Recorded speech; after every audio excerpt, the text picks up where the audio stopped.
I'm sorry, but don't wanna talk. I need a moment before I go. It's nothing personal. I draw the blinds. They don't need to see me cry. 'Cause even if they understand, they don't understand.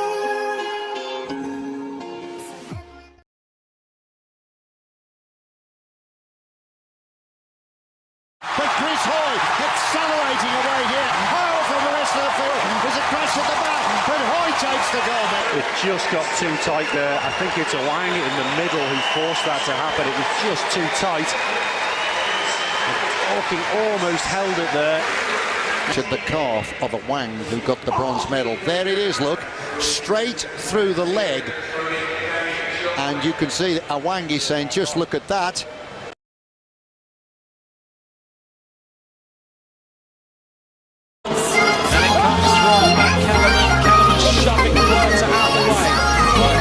To pounce. Fletcher is there. Fletcher gives it some gas. Fletcher and Wang go around the outside. Wang is just going to bounce his way off them. Fletcher is boxed in. Wang is now going for this. Wang is going for the medal. Wang is going to be the world champion. Wang wheelies across the line to take the world title. His signature wheelie. He finally has taken the rainbow bands. As lastly Wang of Malaysia takes the world keirin title. Oh, he's going to celebrate this all night.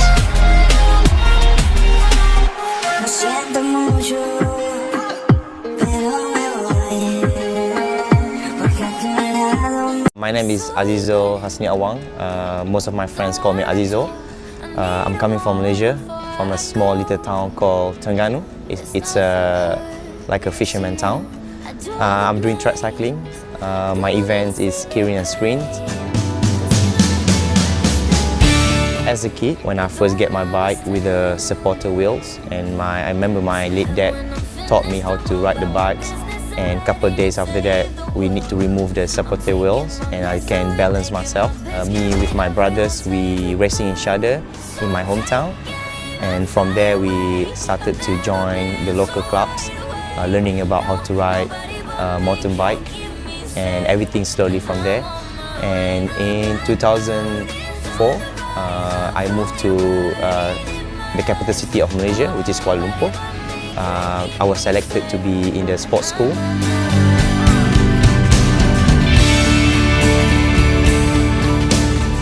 I remember there's a race in Kuala Lumpur, and we have one outdoor velodrome in Cheras. I never ride any track bike before. We arrived there and we just borrowed someone else's track bike, and I don't even know what gear they put me on. And I raced with a couple of the national riders, but I still can beat them. So the national coach at that time, they were surprised, and that's why the next year they put me into the national junior squads.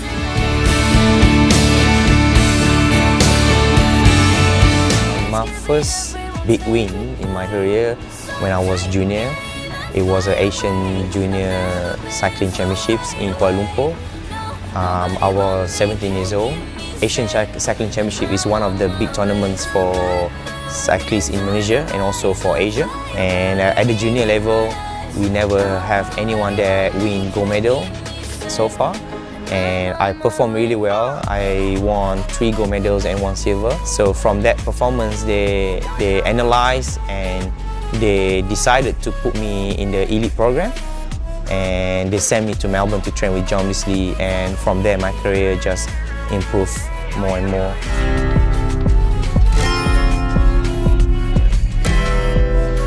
So 2008 in Melbourne.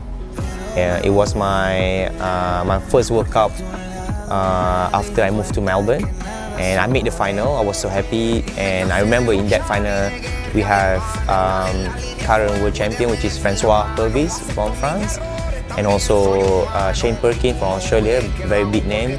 And I was nobody, you know. Nobody expected that I can win that race, but I came down with the full determination, and everybody was fighting at the front. I was stuck at the back, but coming to last lap, I remember I coming from behind and passing Francois Purvis and Shane Perkins, and made my way straight to the final line, and I just won the race. So now to win the first ever gold medal at the first seniors, it's a big achievement for me. I'm so happy.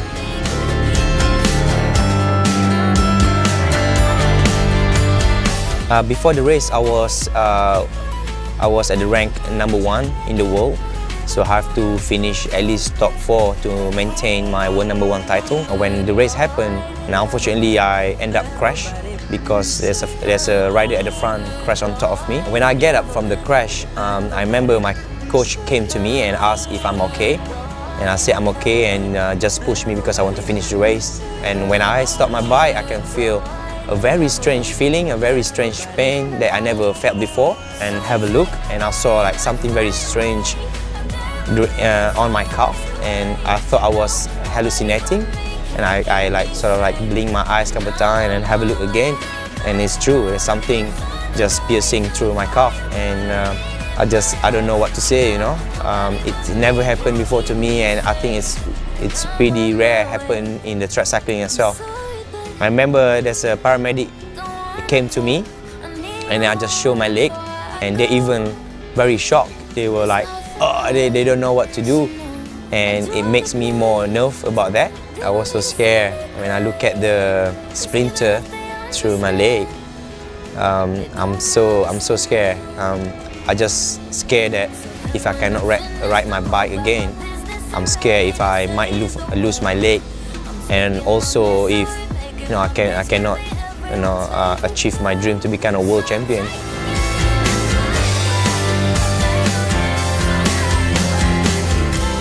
It's always my dream when I first started cycling. Always want to be an Olympic champion. I've been trying hard since Beijing 2008 and also London 2012. When it comes to Rio, I know that I can be on the podium, but I don't know what color it will be. I stay focused, and nothing to complain. I finished 3rd. It was my first ever my medal at the Olympic Games. I was so happy.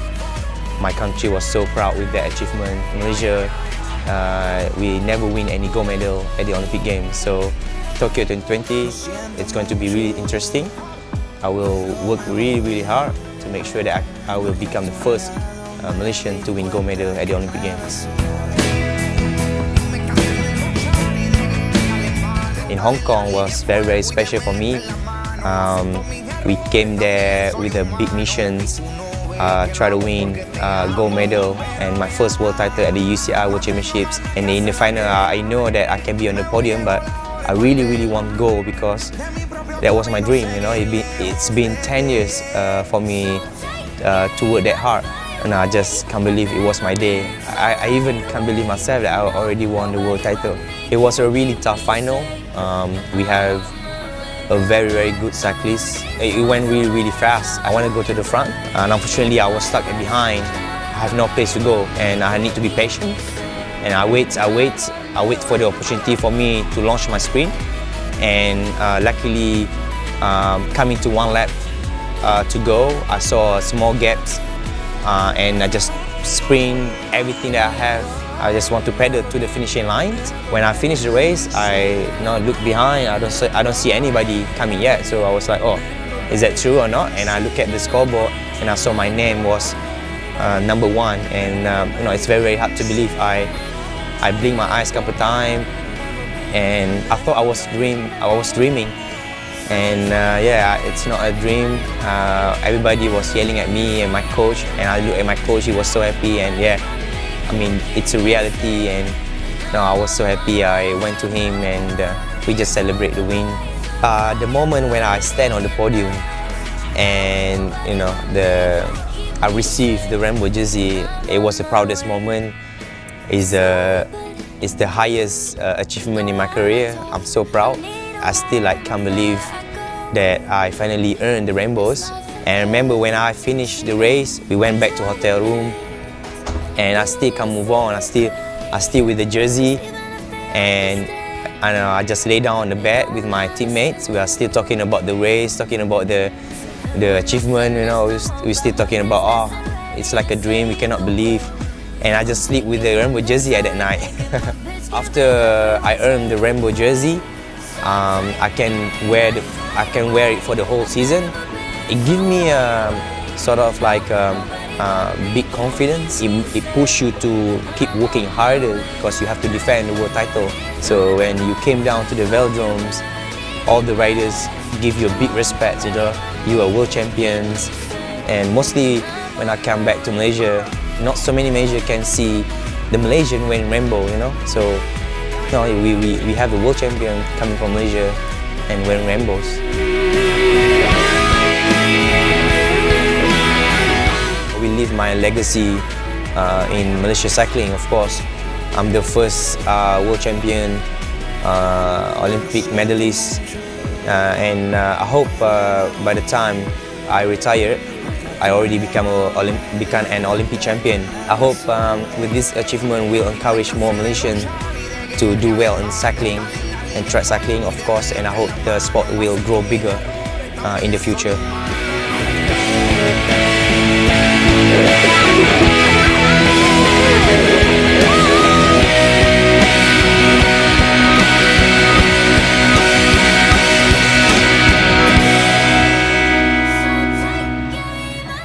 I'm sorry, but don't wanna talk. I need a moment before I go. It's nothing personal. I draw the blinds. They don't need to see me cry. 'Cause even if they understand, they don't understand. So then when I'm finished, I'm all by my